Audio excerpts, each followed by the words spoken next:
everyone, welcome to my kitchen on a Tuesday night. We're working really hard this week cooking up our entrees for the Real Women of Philadelphia, and I didn't want to let the week go by without making one of my family's favorite entrees, pizza.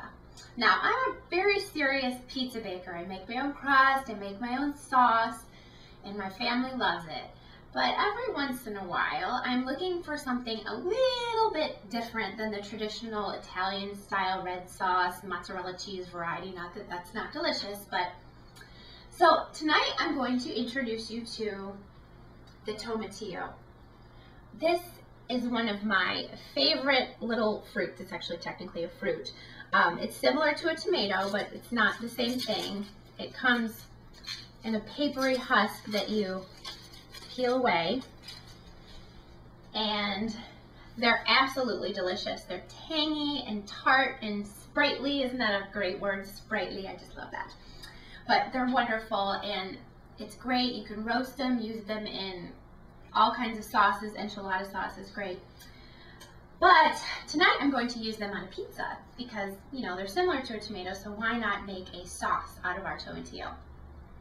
So I'm actually going to my cooking club tonight, and our theme is bacon. Isn't that awesome? So I'm going to make a pizza out of our tomatillos, and I'm going to put bacon on the pizza because I think that the smoky flavor of the bacon is just going to marry real well with that. So I'm going to start out with a store-bought pre-baked crust, and this is the thin variety because I like to taste the toppings, not so much the crust. And when you have a pizza crust, whether it's store-bought or you make it yourself, you're supposed to brush it with olive oil, and this keeps the crust from getting soggy when you put your sauce on.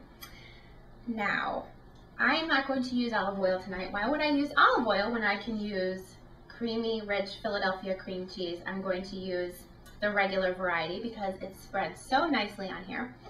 And I'm going to use probably about half a cup or so. We're just going to eyeball it, make sure we get a nice thick layer on our pizza shell here. And I like to use my offset spatula. I got this about a year ago and I love it. I use it for everything. So I'm just going to spread this on, cover up all the little holes. If you've never put cream cheese on a pizza before, I'll tell you, it's very good. I made this last week to try it out, and it just makes it so rich. Just an extra layer of unexpected flavor that you might not even think about, but it works really well. I don't want to leave any gaps because I don't want to have any non-cream cheese bites. There we go. And you don't have to be too perfect with pizza because it always, even if it doesn't look perfect when you put it in the oven, it always bakes up beautifully. So with that, it's time for our tomatillo mixture. And I used about 3 medium-sized tomatillos, and I just roughly chopped them. And to my tomatillos, I'm going to add a half of a jalapeno pepper that I finely diced. This was a very spicy one. I actually removed the seeds, and I'm only going to use half of it. I don't want it to be too overwhelmingly spicy. And I'm going to press 1 large clove of garlic in there. And I'm going to use a 1/4 teaspoon salt and just a pinch of sugar from my sugar bowl here. So, grab a spoon and mix this up. Just, it's like an easy little salsa. And if I were making like a sauce out of these tomatillos, I might roast them and also add some onion. Would be really good. But I'm going to put onion on top of red onion on top of the pizza. So I don't want it to be too overwhelmingly oniony. I'm going to taste the tomatillos mostly. So we got our garlic, salt, sugar, and jalapeno mixed up in there. And we're just gonna dump this on our pizza, on our delectable layer of Philadelphia cream cheese. I don't want to, there's a little bit of juice left in the bowl. I'm going to try to avoid that. But with the cream cheese there, it's not going to make the crust soggy. That amount is just perfect to cover that. Oops. So, now for the rest of the toppings.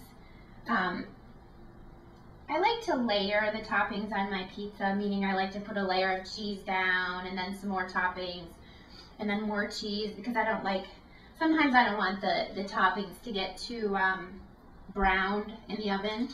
So I'm going to start off with this Kraft cheese blend, Mexican style cheese blend.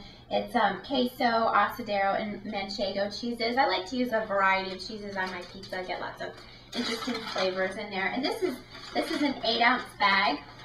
I've used half of it already, so I'm only using 4 ounces or 1 cup on my pizza here right now. I'm going to get that down over there.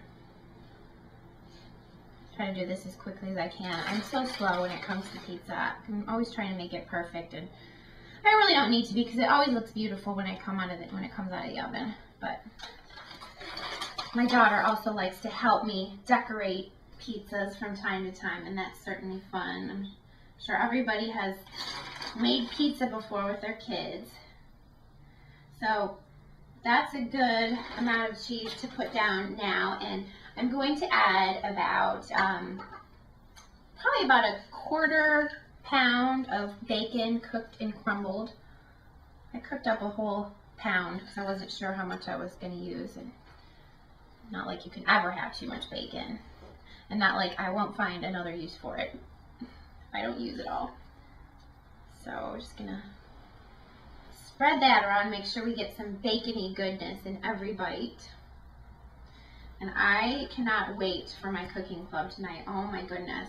Every dish is going to have bacon in it, including dessert, which I'm not really sure about that one yet, but we'll see how it goes. I'm willing to try anything.